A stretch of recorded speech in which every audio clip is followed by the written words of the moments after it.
Welcome, ladies and gentlemen. So the Batman has now climbed to $238 million plus dollars. Yep, all right. That is after its super second weekend. It's looking like it will close in on $500 million. In fact, it has actually passed $400 million now worldwide. Pretty insane. Now, this article notes that it has doubled its budget in a week. It has, but not necessarily started to turn a profit because, of course, you've got to keep in mind we've got production budget and you've got marketing budget. All of these things are actually factored into a film and whether it's making profit or not. But let's take a look and, can we consider this to be a success? And also, why is it doing well, I guess? Well, it's a decent film. I know some people don't like it. I get that.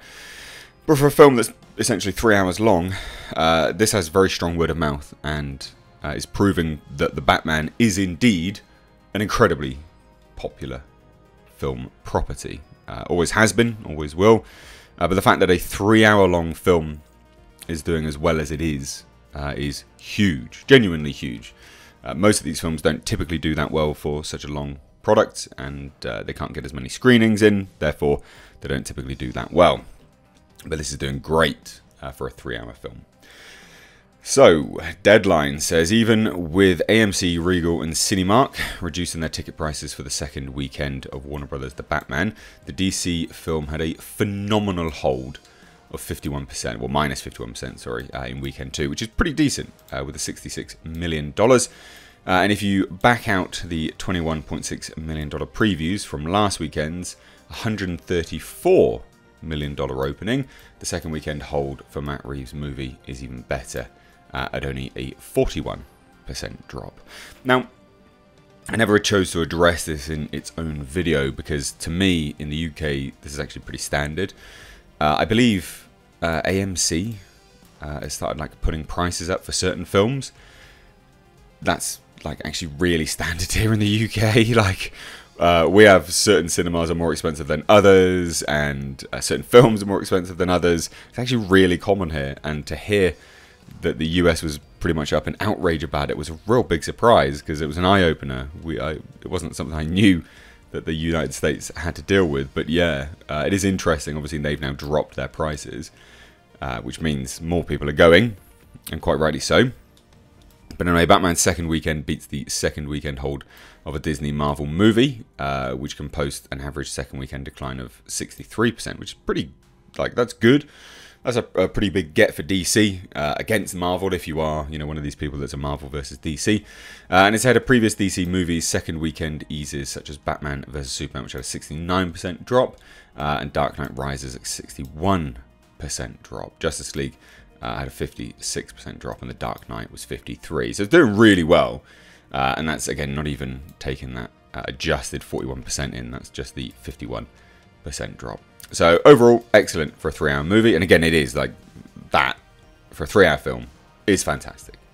So Batman's running domestic cume through its second weekend will stand at $238.5 million today, which is Sunday.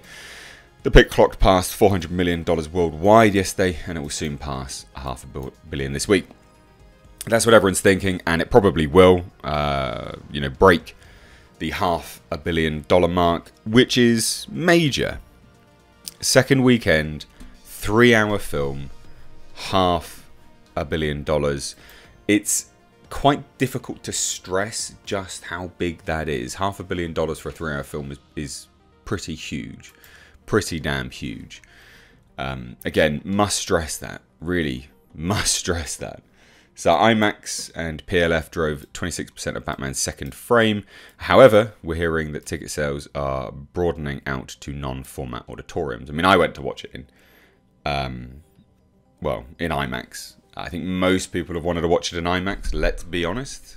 I could be wrong, but I'm pretty certain they are. And then, there's not an awful lot else out there. You've got The Lost City. I think just released now is The Unbearable Weight of Massive Talent, which I need to watch. That's actually done really well. But that was at an Austin theatre. So there's not an awful lot going up against it. Now, interestingly, Relish Mix noticed that the post-social chatter on the DC movie. Now, these things are important because this is what basically Warner Brothers will take a look at. But they would report that it runs positive as doubts are extinguished with cast choices. Basically, people are applauding Robert Pattinson. Now, this is what Warner Brothers will honestly take a look at. This, as well as the money, of course. But these are the weird things that they choose to, actually listen to, which is just, people's social media chatting, as if social media really matters. But they use it as a metric to measure things. Now, they noticed that, Robert Pattinson's performance is now applauded. And in fact, a lot of people are saying it's the all-time best Batman performance, which, it is one of my favourite Batman performances. I know not a lot of people agree, but I do. While fans continue to adore Nirvana's music in the film, which is actually a point of contention with, I guess, my contemporaries, Midnight's Edge. Tom over at Midnight's Edge really doesn't like the fact Nirvana's music was used, and in fact that he believes new music should have been created for it, which, I'm literally not trying to call Tom out here at all. Friends with Midnight's Edge.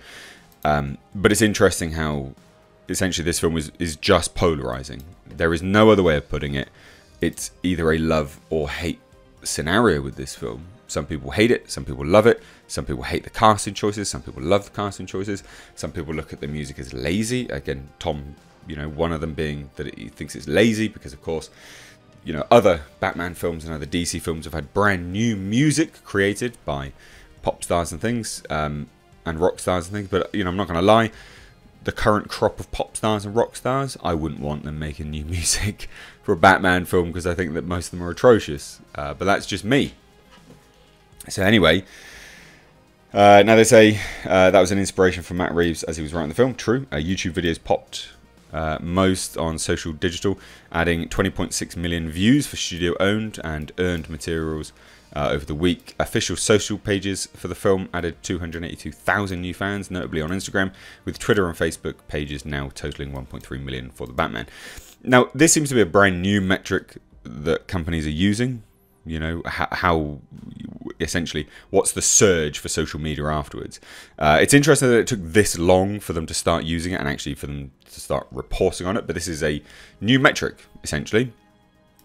Zoe Kravitz's Super Instagram surged up to 7.4 million fans, adding 617,000 over the week, with images from the spicy new Ellen von Unworth Photo Wonderland magazine, with portraits of the actress and Pattinson in a further promo boost for the pick in theatres.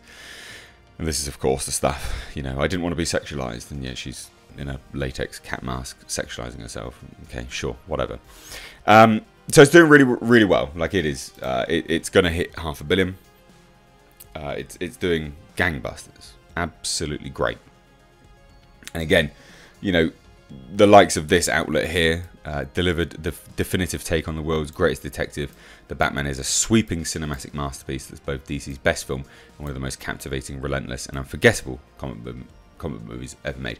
And that's, again, indicative of how this film is, because it's either overwhelming applause or overwhelming hatred, which is a shame that it is so polarizing. But there you have it, ladies and gents.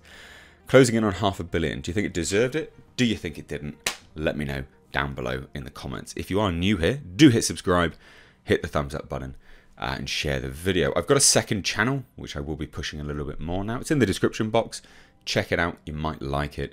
And follow me over on Twitter and Instagram. Links to both of those are in the description box. Thank you all so much. Have a great Sunday. Take care.